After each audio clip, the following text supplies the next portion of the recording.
ओम नमः शिवाय। हर हर महादेव। दोस्तों, पूज्य गुरु जी ने कहा है कि इस बार के सावन महीने में जो तिथियां पड़ रही हैं वह शायद ऐसे सैकड़ों वर्षों के बाद पड़ रही हैं। इतनी विशेष विशेष तिथि आप बहुत ही सुंदर संयोगों के साथ इस बार बन रही हैं। देखिए, अभी सोमवार के अष्टमी सावन के पहले ही सोमवार पर आई थी और सावन का दूसरा सोमवार है, वह भी बहुत ही पीछे संयोग के साथ इस बार बन रहा है। जाने की सावन का दूसरा सोमवार है। इस दिन पड़ रही है सोमवती अमावस्या, साथ ही साथ हरियाली अमावस्या। दोस्तों, आप सभी को बताएं कि 17 जुलाई को सोमवार के दिन श्रावण मास की कृष्ण पक्ष की सोमवती अमावस्या का दिन है। तो इसी दिन आपको गुरु जी द्वारा बताए गए 2 चमत्कारी उपाय करने हैं, जिससे कि आपका बड़े से बड़ा जो संकट है वह दूर होने लगेगा और आपके जीवन की जितनी भी अधूरी मनोकामनाएं हैं वह सभी पूर्ण होने लगेंगी। तो देखिए दोस्तों, पूज्य गुरुदेव की कथा को सुन करके और समझ करके आपको समझाने का पूरा प्रयास करूंगा। लेकिन दोस्तों, वीडियो में आगे बढ़ने से पहले वीडियो को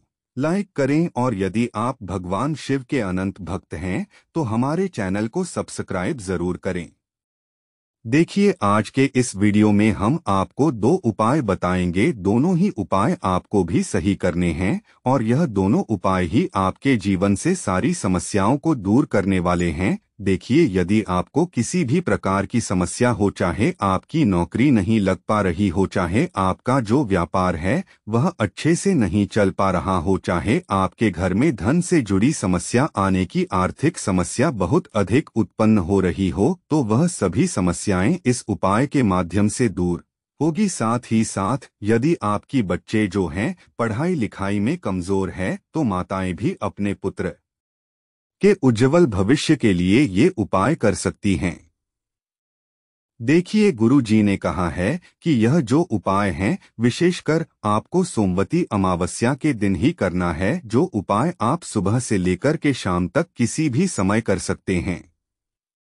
देखिए दोस्तों, पहला महा उपाय करने के लिए सबसे पहले आपको एक प्यारी सी और छोटी सी बेलपत्र ले लेना है। दोस्तों, बेलपत्र आपको कहीं से भी खंडित नहीं लेनी है। यदि आपको बेलपत्र नहीं मिल पाती है तो पूज्य गुरु जी ने कहा है कि शिवलिंग पर चढ़ी हुई जो बेलपत्र हैं उसे आपको साफ सुथरे पानी से धो करके पुनः उपयोग कर लेना है। साथ में आपको 1 चम्मच शुद्ध घी लेना है। गुरु जी ने कहा है कि यदि आपको गाय का मिलता है तो सर्वश्रेष्ठ हो जाता है। यदि आपको किसी कारणवश गाय का घी नहीं मिल पाए तो आप अगली शुद्ध घी का प्रयोग कर सकते है। साथ में 1 तांबे के पात्र के अंदर शुद्ध जल लेना है। जल आपको अपने घर से ही लेना है। तो दोस्तों, इन सभी सामग्री को लेकर पहुंच जाना है आपको भगवान शिव के मंदिर में। देखिए दोस्तों, सबसे पहले जब के पास 1 तांबे के पात्र हैं, जो शुद्ध जल है उसे आपको भगवान शिव के शिवलिंग पर श्री शिवाय नमस्तुभ्यं इस मंत्र का जाप करते हुए समर्पित कर देना है। दोस्तों, गुरु जी ने कहा है कि जल आपको इतने धीरे समर्पित करना है कि आपको शिव महापुराण के मूल मंत्र श्री शिवाय नमस्तुभ्यं इस मंत्र का 11 बार जाप कर सकें। तो दोस्तों, आपके पास जो 1 बेलपत्र है उस पूरी बेलपत्र आने की बेलपत्र की तीनों पत्तियों पर आपको घी लगा देना है। घी जो आपको अपनी तर्जनी उंगली यानी कि अंगूठे के पास वाली उंगली होती है उसी से लगाना है। तो तीनों पत्तियों पर आपको अच्छे से घी लगा देना है। अब इस बेलपत्र को आपको अपने सीधे हाथ में रखना है। दोस्तों, एक बात का ध्यान रखें कि घी जो है आपको बेलपत्र की चिकनी साइड पर ही लगाना है और आपको भगवान से प्रार्थना कर लेनी है कि मेरे जीवन में जो यह समस्या चल रही हैं इन्हें आप दूर करें। मेरे जीवन में धन की आर्थिक समस्याएं हैं, या फिर मेरे जीवन में जो विवाह की समस्या चल रही है, या फिर मेरे जीवन में जो लगातार व्यापार में हानियां हो रही है, या फिर मेरे मेहनत करने के बावजूद भी मुझे मेरे कार्यों में सफलता नहीं मिल पा रही। यदि आपकी किसी भी प्रकार की समस्याएं तो सबको महादेव के समक्ष रख देना है और इन समस्याओं को दूर करने के लिए प्रार्थना करते हुए यह जो 1 बेलपत्र है जिस पर आपने घी लगाया है उसको महादेव के शिवलिंग अर्पित कर देना है, समर्पित कर देना है। देखिए दोस्तों, बेलपत्र की जो चिकनी साइड है जिस पर आपने घी लगाया है वह शिवलिंग से स्पर्श होना चाहिए, और जो बेलपत्र की डंडी है वह आपको जलाधारी क्यों रखना है। इस प्रकार सबको यह पत्र समर्पित कर देना है। गुरु जी ने कहा है कि जो भी व्यक्ति सोमवार की इस सोमवती अमावस्या पर यह उपाय कर लेता है तो उसकी हमारे महादेव सारी मनोकामनाएं पूर्ण करते हैं। साथ ही साथ उस व्यक्ति की जीवन की जितनी भी समस्याएं उन्हें हमारे महादेव की कृपा से दूर किया जाता है। इस प्रकार से आपको यह पहला उपाय कर लेना है। दोस्तों ध्यान रखें कि सोमवार की अमावस्या पर शिव योग का निर्माण भी हो रहा है, तो आपको यह उपाय करने से चूकना नहीं है।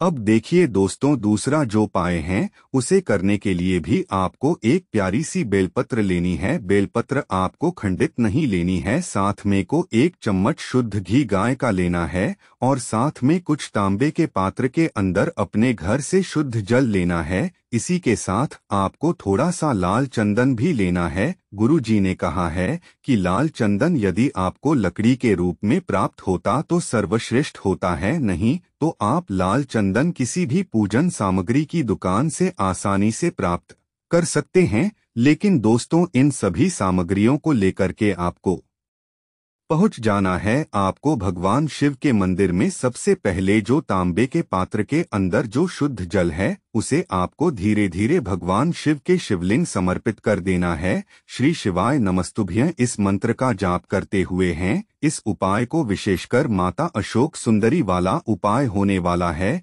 यानी कि भगवान शिव की जो सबसे छोटी पुत्री है माता अशोक सुंदरी वाला है। भगवान शिव की जो सबसे छोटी पुत्री है वह स्वयं भगवान शिव से कहेंगी कि इनकी जो भी समस्याएं पिता श्री भगवान इनकी समस्या को दूर करो। ऐसी माता अशोक सुंदरी भगवान शिव से आपकी ओर से विनती करेगी, और भगवान अपने पुत्री की बात तो मानेंगे ही, तो इसीलिए आपको यह माता सुंदरी वाला उपाय करना है। लेकिन जिस प्रकार से इस उपाय को बताया है उसी प्रकार से आपको उपाय बताने का प्रयास करूंगा। आपके पास जो लाल चंदन है उसने आपको थोड़ा सा जल डाल करके उसे गिलाकर लेना है। अब बेलपत्र की जो 2 पत्तियां होती हैं नीचे वाली सबसे छोटी पत्तियां, उन पर आपको अपनी अनामिका उंगली से लाल चंदन लगा देना है, और बेलपत्र की जो बीच वाली बड़ी पत्ती होती है उस पर आपको पूरी पत्ती पर घी का लेपन कर देना है। देखिए दोस्तों, जो आपको घी और लाल चंदन लगाएंगे वह आपको बेलपत्र की चिकनी साइड पर ही लगाना है, इस बात का ध्यान रखें। अब इस बेलपत्र को आपको अपने सीधे हाथ में रखना है। आपकी जो भी मनोकामना हो, चाहे आपकी कोई नौकरी से जुड़ी मनोकामना हो, आपके व्यापार में वृद्धि को लेकर कोई मनोकामना हो, आपके जीवन में धन से जुड़ी समस्या को दूर करना हो, यानी कि किसी भी प्रकार की आपकी मनोकामना हो, तो उन्हें आपको महादेव के समक्ष रख देना है।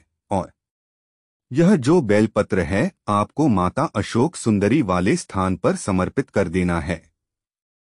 दोस्तों यदि आपको माता अशोक सुंदरी वाले स्थान की जानकारी नहीं है तो जान लीजिए दोस्तों, शिवलिंग में जलाधारी की जो बीच में स्थान होता है उसे ही माता अशोक सुंदरी वाला स्थान करते हैं। इस प्रकार सबको यह बेलपत्र समर्पित कर देना है। बेलपत्र की डंडी आपको जलाधारी की ओर रखना है, और जो अपने घी और लाल चंदन लगाएं और माता अशोक सुंदरी से स्पर्श हो, इस प्रकार सबको